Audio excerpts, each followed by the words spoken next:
Саламатсыздар урматтуу студенттер. Бүгүнкү биздин темабыз PowerPoint программасында иштөө. Бул программа башкы менюда же жумушчу столдо жайгашкан болот. Программанын жүктөө жолу демек тандайбыз. Терезе ачылат. Тандайбыз. Бул PowerPoint программасынын терезеси. Терезеде жогорку бөлүгү бизге тааныш, кийинки жолчодо менюлар жайгашкан. Менюлар демек биз буга чейин үйрөнгөн программалардан өзгөчөлөнөт.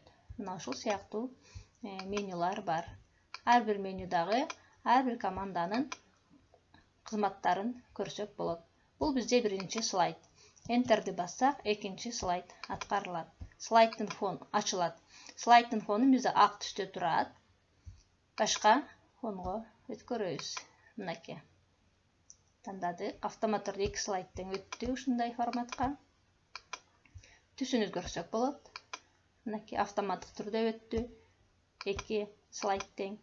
Эми, эгерде бизге бул фон же формат жакпаса, анда өзүбүз каалагандай фонду жайгаштыра алабыз. Кантип?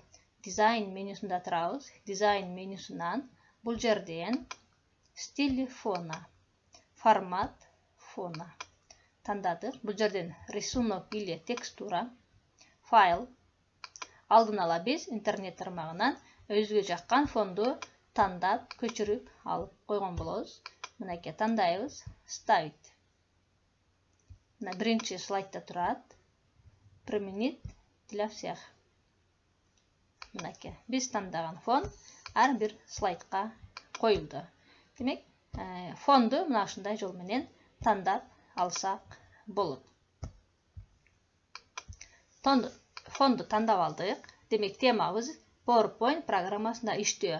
Бул теманын максаты программада слайдтар менен иштөөнү үйрөнүү жана презентацияны демонстрациялоону билүү. Алдын ала биз эки слайдты жайгаштырдык. Демек, слайдты белгилеп туруп, Enter клавишасын бассак, кийинки слайд ачылышын үйрөндүк. Эми ушул слайдка текст жана сүрөттөлүштөрдү жайгаштырабыз. Бул жерде текст жана сүрөттөлүшкө анимация берүү деген текст жайгашкан. Курсор турат, демек текстти кадимкидей эле клавиатурадан терүүгө болот. Текстти жана сүрөттөлүшкө анимация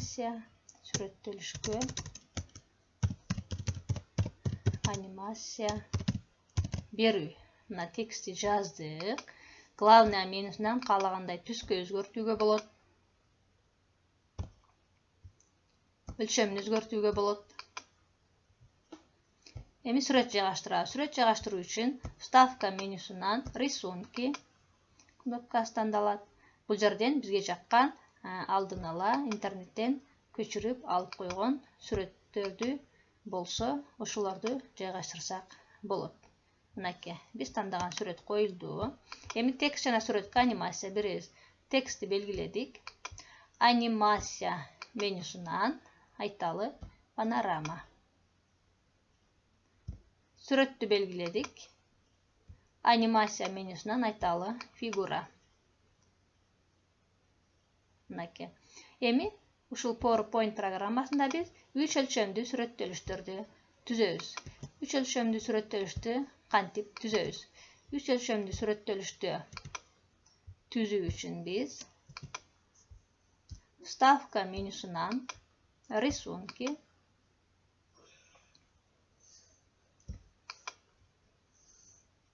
чымчыкты тандадык. Коюлду мынакей.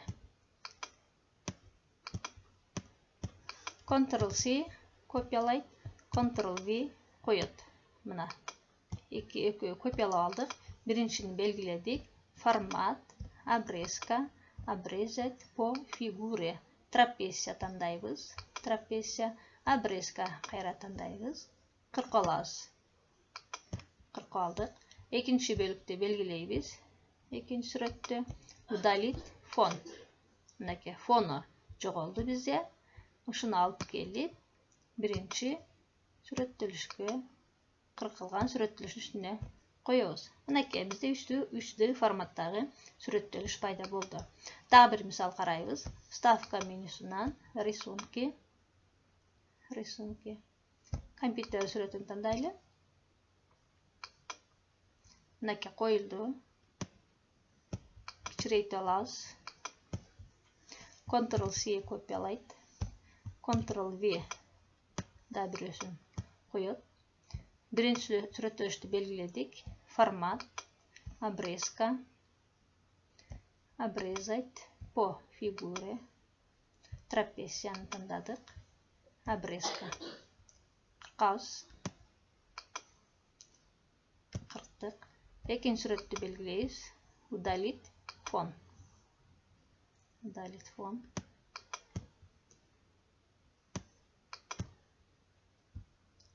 Мынакей өчтү алып келип кыркылган сүрөттөлүштүн үстүнө жайгаштырабыз. Мынакей бизде 2-3 өлчөмдүү форматтагы сүрөттөлүш пайда болду. Урматтуу студенттер, мына ушул үйрөнүлгөн маалыматтар боюнча төмөнгүдөй практикалык тапшырмаларды аткарабыз. Презентациянын темасы менин айылым. Учурда баарыбыз айылда жашап атабыз. Ошо айылдагы сонун деген мыкты деген сүрөттөлүштөрдү даярдап, ошо сүрөттөлүштөрдү слайдтарга жайгаштырабыз. Жана ар бир слайдка анимация уюштурабыз. Анимациянын мүмкүн болгон баардык түрлөрүн карап көрөбүз. Ошондой эле презентация 3 өлчөмдүү форматтагы сүрөттөлүштөрдү жайгаштырабыз. Мүмкүнчүлүккө карап үндөрдү жаздырсак болот. Жана даярдалган презентацияларды окутуучунун электрондук адресине жиберебиз. Эми ушундай форматта даярдалган слайдты кантип демонстрациялайбыз? Пока слайдов менюсунан сначала. Мынакей биринчи слайд, экинчи слайд анимациясы менен келатат. Үчүнчү слайд анимация берген жокпуз. Төртүнчү слайд анимация берилген жок. Демек, каалоо болсо сөзсүз аракет болот, аракет болсо сөзсүз ийгилик болот. Баарыңыздарды ийгилик коштосун. Саламатта калгыла.